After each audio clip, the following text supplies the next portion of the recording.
Now I just showed you a 1408 map. This is a 1587 map. I want y'all to pay close attention to certain aspects of this map, besides it being a flat earth map. The North Pole in particular is very interesting. Also with Antarctica. And what's in the water. They told us the old map makers were just superstitious. But if that's true, why did they take all the time to draw what they saw in the waters? The 1587 map isn't just a record of land, it's a warning written across the oceans.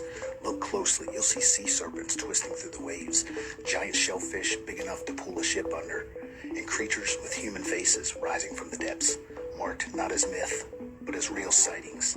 Sailors in that area, they wrote of the same things. The Kraken, the Leviathan, even sea bishops who appeared before storms. Each coastline marked not just by danger, but by mystery. To the cartographers of 1587, the world was alive. Every ocean unexplored, every horizon hiding something ancient and intelligent. And maybe these weren't monsters at all. Maybe they were guardians, protecting the edge of the world we were never meant to cross. So the question is, what did they see out there? What did they make sure we'd never forget? Like, follow, and share.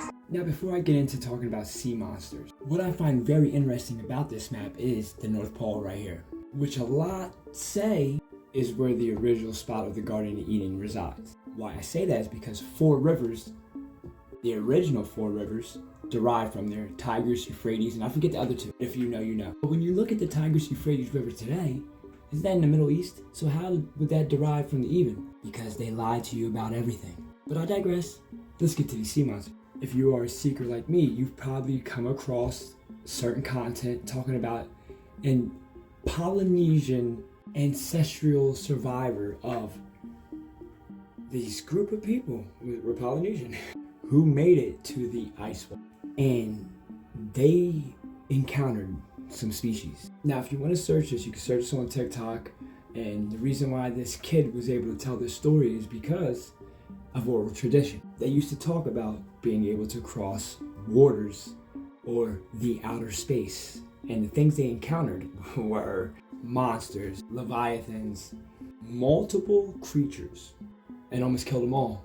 And new lands with temples, civilizations. So I find it very interesting seeing this map and then remembering that Polynesian story. Not saying it's true, this is all entertainment purposes. Hey, I'm just here to pass your time, critically think. But there are no pictures of the Earth that are not artificially generated with Photoshop.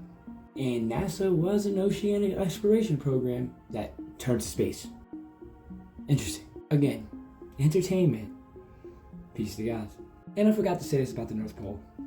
Don't you guys know that's the most heavily surveilled area on our world?